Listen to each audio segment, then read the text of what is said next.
Em nosso estudo de hoje, a lição 113 do livro Palavras da Vida Eterna, que tem como título Agradeçamos Sempre, dando sempre graças a Deus por tudo em nome de nosso Senhor Jesus Cristo. Palavras de Paulo na carta aos Efésios, capítulo 5, versículo 20. Muita gente pergunta como se pode render graças a Deus pelas dores que sacodem a vida. Entretanto, basta leve reflexão para que venhamos a reconhecer a função renovadora do sofrimento.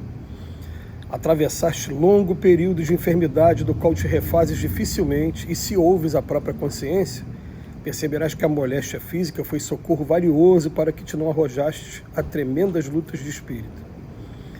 Foste surrupiado na vantagem financeira que te colocava em destaque no trabalho em que te assegura a subsistência, e se meditas severamente no assunto, observarás que a suposta humilhação te livrou de compromissos perigosos e arrasadores.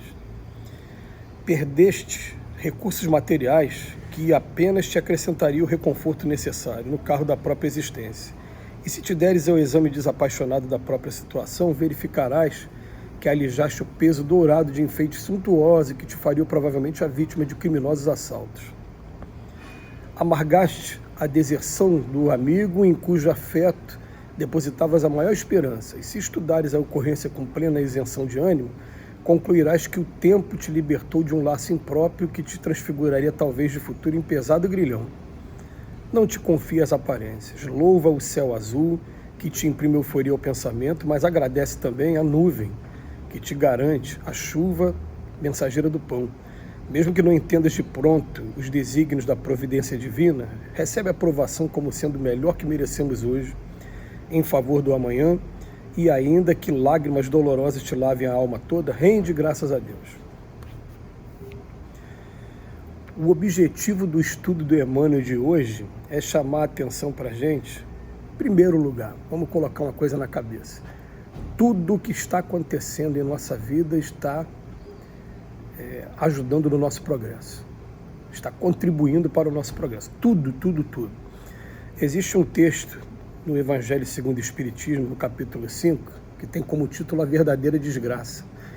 E naquele texto o objetivo é dizer para a gente, olha, a gente costuma achar que é desgraça aqui na Terra coisas que absolutamente não são. Então ele enumera o que a gente acha que é desgraça e não é. Ele fala, por exemplo, a tempestade que daqui está varrendo um monte de impureza, transformando daqui a pouco para o futuro um campo melhor. Enquanto a gente estiver no meio da tempestade, a gente vai achar que a tempestade é horrível, mas daqui a pouco a gente vai ver o resultado no final. E ele vem falar depois de vários exemplos, ele fala para a gente também o que a gente acha que é desgraça, que é prazer, na verdade, que essa é a verdadeira desgraça. Aquela festa que a gente se entrega e está entorpecendo o corpo, daqui a pouco trazendo sofrimentos para o espírito. Enfim, o texto de hoje, ele vem falar assim para a gente. Muita gente pergunta como se pode render graças a Deus pelas dores que sacodem a vida. Gente, a gente tem uma referência bibliográfica, que é o livro O Problema do Ser e do Destino, escrito por Leon Denis. Alguns livros você vai encontrar com o problema do ser e do destino da dor. Né? Foi acrescentado esse final pela FEB aqui no Brasil. O livro é O Problema do Ser e do Destino, do Leon Denis.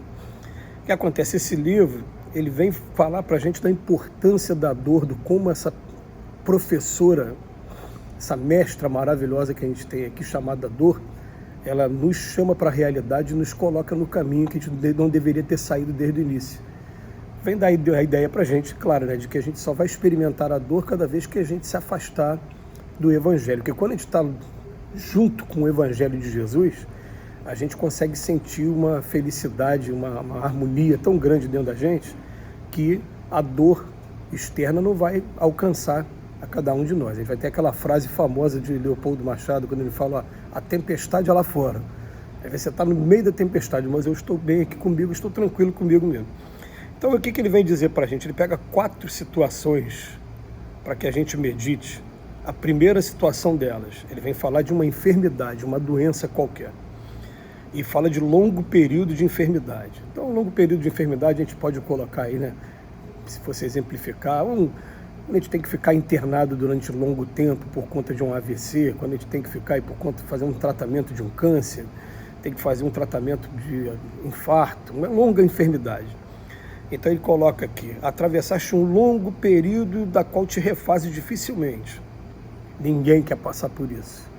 Mas ele fala aqui: se ouvir a própria consciência, perceberá que a moléstia física foi socorro valioso para que te não arrojaste a tremenda luta de espírito. Como interpretar isso aqui?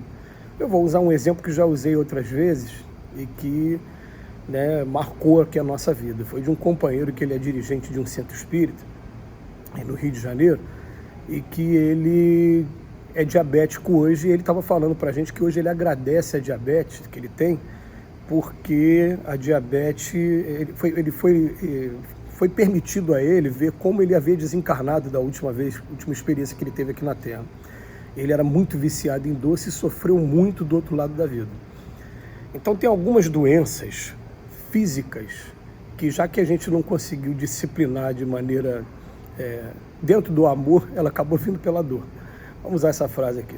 A gente não conseguiu disciplinar o nosso comportamento e vem a doença física te impondo que você tenha que fazer a partir de agora, porque senão, daqui a pouco ela está, na verdade, te privando de você sofrer quando você largar o corpo e viver a vida plenamente do espírito lá do outro lado. Tá? Aí depois ele vem para o segundo exemplo, ele fala: foste surrupiado na vantagem financeira que te colocava em destaque no trabalho. Tá? Mas medita seriamente, severamente, porque, de repente,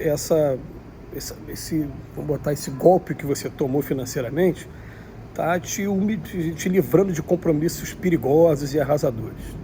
A gente sabe que a prova da riqueza aqui na Terra é uma prova das mais difíceis. Foi o próprio Senhor que falou pra gente que é mais fácil o camelo passar pelo buraco da agulha do que o rico entrar no reino dos céus. Então, quando ele vem falar pra gente que a gente foi privado de alguma maneira, é porque a gente, na verdade, não tem condição ainda de ter a noção do que poderia vir a acontecer. No exemplo seguinte, ele até complementa esse anterior, porque ele continua falando de recurso material, que dessa vez agora não foi ninguém que me deu o golpe, não. Na verdade, eu perdi esse recurso material. Né? E o que ele fala? Se te deres ao exame desapaixonado da própria situação, verificarás que alijaste o peso dourado de enfeite suntuoso que te faria provavelmente a vítima de criminosos assaltos. A gente sabe que hoje, com a distribuição de renda que a gente tem no nosso planeta, a gente sabe que qualquer posição de destaque financeiro hoje, ela nos coloca em evidência, e é muito comum as pessoas que estão ao nosso redor acharem que a gente está em posição muito boa e até ter esse problema com a criminalidade, com os assaltos que a gente passa por aí hoje. Tem uma lição maravilhosa que eu sempre aconselho a gente ler, está no livro Jesus no Lar, escrito por Neio Lúcio e através de Chico Xavier. E nesse livro, o nome da lição é O Rico Vigilante. Ele fala ali de uma situação muito dura que as pessoas que gozam realmente da prova da riqueza passam, porque muitas das vezes essas pessoas conseguem fazer tudo de consciência tranquila, da melhor maneira, mas são as pessoas que estão ao redor, inclusive filhos, esposa, que não sabem lidar com essa prova e acabam caindo e se escravizando dessa prova. Ou então isso que acontece, né? Os credores estão sempre, os comerciantes estão sempre de olho em você, é difícil você conseguir amizades sinceras, enfim. E por fim ele fala de uma que é uma prova duríssima.